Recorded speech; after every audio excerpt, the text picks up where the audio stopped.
Hello mga ka-friends! A day in my life as a chubby mommy na may tatlong anak na babae, taga Bicol ini. Ito nga po ang part 3 ng dedication at first birthday ng inaanak namin na si B-Boy. Tara mga ka-friends, samahan nyo kami! Happy birthday, B-Boy! At first birthday mo nga to. At ito nga po yung cake at souvenir ni B-Boy.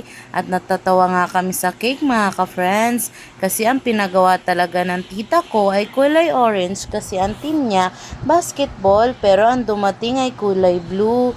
Kulay blue siya mga ka-friends, kaya wala naman na kami nagawa, kundi inayos na lang namin kaysa naman na ibalik namin yung cake.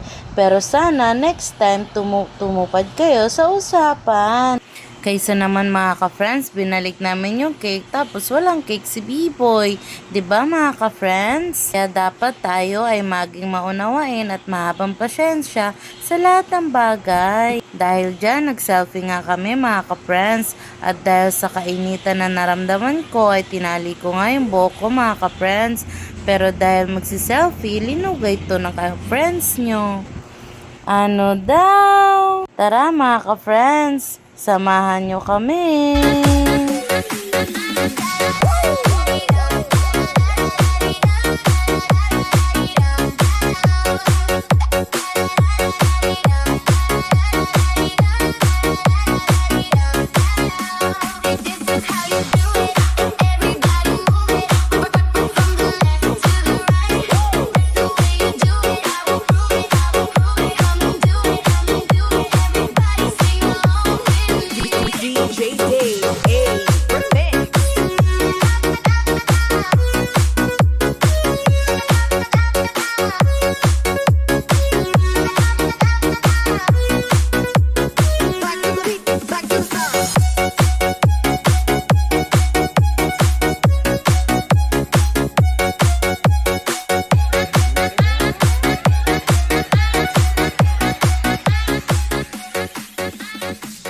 Birthday ba talaga to ni B-Boy? Kasi parang puro pagmumukha nyo ang nakikita ko mga ka-friends. Pero hayaan nyo na, cellphone ko to eh. Ito nga po pala yung mga nakuha naming picture sa araw na yun mga ka-friends. At hindi pa nga kami nito nagsisimulang kumain kasi inaayos nga namin mga ka-friends yung mga pagkain. Salamat pala sa mga tumulong. At selfie tayo mga ka-friends.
Tara mga ka-friends, kain tayo. At pagkatapos nga namin kumain mga ka-friends ay nagbihis na kami ng damit namin kasi magsuswimming nga kami mga ka-friends.